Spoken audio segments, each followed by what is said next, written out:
Hi guys! Magandang hapon! Welcome back po dito sa Gandara SIU channel for Showbiz Update.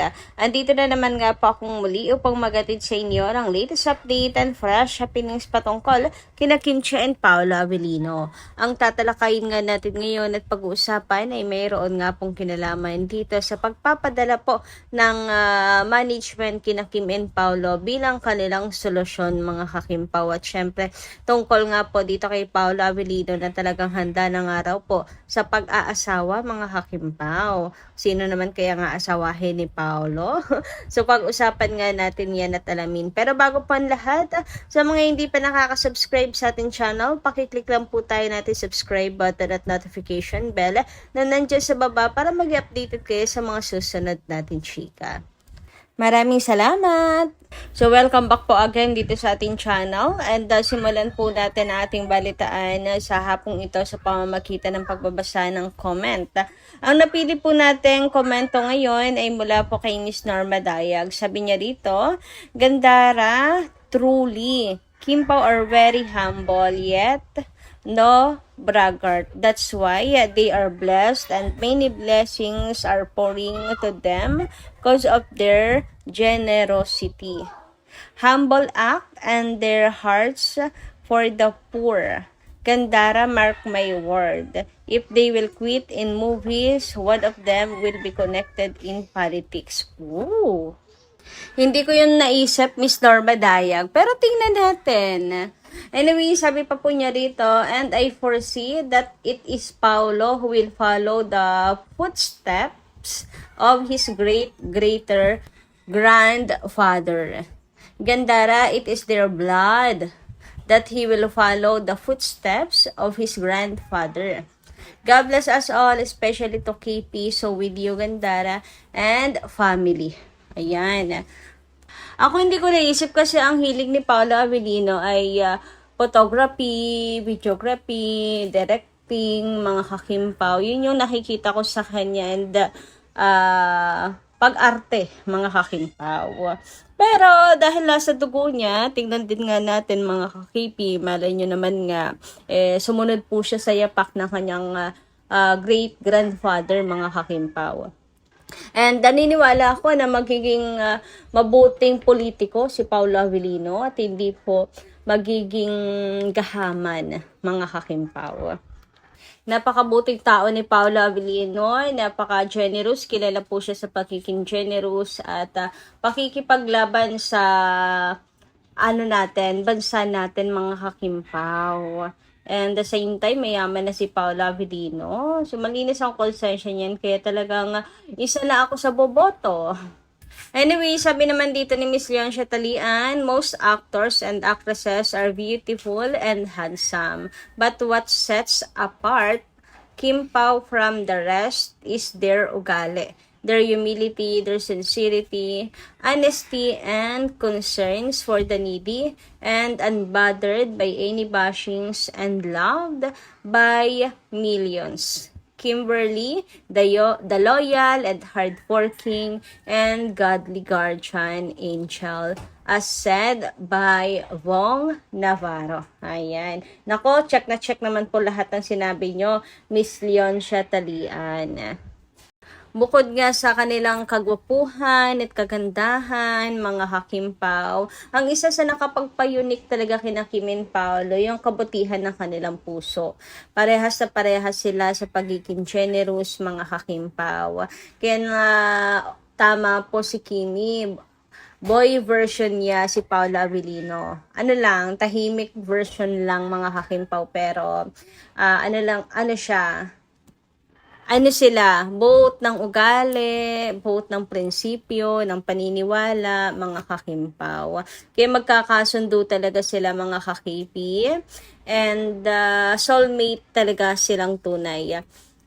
Sinasabi nyo lang na magkaiba sina Kim and Paolo, pero sa totoo lang, parehas na parehas sila when it comes to pagiging low-key sa buhay, pagiging humble, pagiging conservative, pagiging old school, ayan. Ano lang talaga, maingay plus tahimik, mga kakimpaw. Yun na naman pinagkaiba nila. Anyway, dumako naman nga po tayo dito sa pagkaka-announce nga po na makakasama na ang Kim Pao sa ASAP mga ka-KP. Official na nga po kasi na in-announce yan, and nung ano pa lamang, clue pa lamang pong ibinibigay, wala pang official announcement. Ang dami po agad bumili ng ticket. Sabi nga dito ni Kikay, ang daming bumili ng ticket matapos malaman na kasama ang couple. Yes, paborito si Kimi. Hindi lang ng management, pati ng mga team abroad. Kasi nga, sila ang sikat at hinihiling ng lahat na mapasama sa ASAP Australia. Sulit kapag Kim Pao ang mapapanood.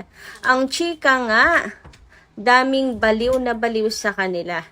Stress reliever, nag-uumapaw na chemistry. Nako, sa true lang, mahal po talaga sila ng marami, lalo na po ng mga seniors, and marami din po silang fine sa abroad, mga kakimpaw.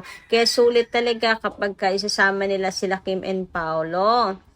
And natutuwa ako kasi nagbunga yung atin pong panawagan sa management. Parang wala nga po silang nagawa, mga kakimpaw.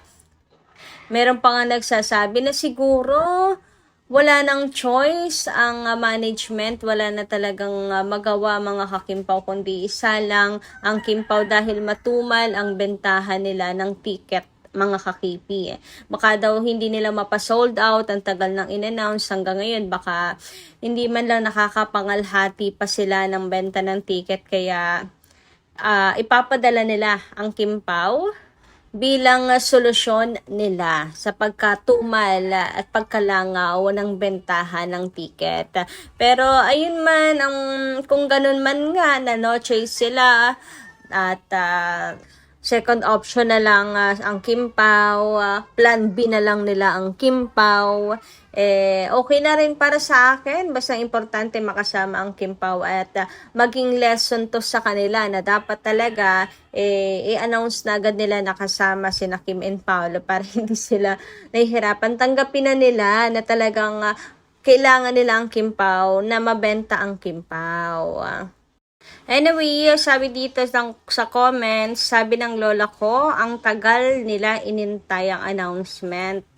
Kala nila hindi na sila bibili ng ticket, pero pag post kanina ng ASAP, bumili agad ng 20. Agad sila. 23 sila. Agad, actually, ganun po sila kabaliw kay King Chu. Pati friends nila, foreign, isasama pa, and additional 3 ticket for them. Ayan, ang bagong patunay na maraming naghihintay kay Kimi, and syempre with Pao. Takot lang malugi ang TFC kapag si Jay lang ang ipinalit. Ayan, natakot nga siguro sila na baka hindi ma-sold out, kaya talagang in-announce na nila na makakasama ang Kimpaw. Nakapag-desisyon na rin sila finally, 'di ba mga ka-KP? Ito ang pinaka-inaantay nating lahat. For sure gulat sila, fast movie ngayon ang tickets. So hindi lang siguro gulat, kundi namamangha talaga sila, mga ka-Kimpaw. Kasi ganyan po kamahal ng marami sina Kim and Paolo. Mula nang i-announce nila, ang dami na po kasing bumili ng tickets talaga. Pero ayun, hope pa rin, ayoko magpakakampante, lagi pa rin nating ipaalala to, mga kakimpaw, na get your tickets na para masiguro na po natin na ma-sold out po yan. Para karamihan talaga. Yan, umiilaw lahat ng banners ng mga LED lights ng Kimpaw Lanchas. Punong-puno ang venue. Anyway, dumako naman nga po tayo dito sa chika na si Paula Avellino ay handa na nga daw pong mag-asawa at mag-settle down. Grabe, eto na yung mga chikahan ngayon sa social media, mga ka-KP. Sabi nga dito, muling naging usap-usapan sa social media si Paula Avellino matapos siyang matanong tungkol sa posibilidad ng pagsisettle down. Marami ang curious kung handa na nga ba ang aktor na pumasok sa panibagong yugto ng kanyang buhay, lalo na't isa siya sa inaabangang leading man sa industriya. Sa iba't ibang panayam, naging bukas si Paulo sa pagsasabing mas matured na ang kanyang pananaw pagdating sa pag-ibig at mga relasyon. Gayunman, Binibigyan din niya na mahalaga para sa kanya ang tamang panahon at tamang tao bago tuluyang gumawa ng malaking desisyon sa buhay. Dahil dito, marami ang nagtatanong kung malapit na ba siyang mag-settle down. Bagamat walang direktang kumpirmasyon mula sa aktor, hindi may kakailang mas nakatuon siya ngayon sa pagbuo ng matatag na pundasyon para sa kanilang personal at professional na buhay. Samantala, patuloy namang sinusubaybayan ng kanyang mga tagahanga ang bawat update tungkol sa kanya. Marami ang umaasang darating ang araw na ibabahagi ni Paolo ang kanyang susunod na malaking hakbang pagdating sa usapin ng pag-ibig at pamilya.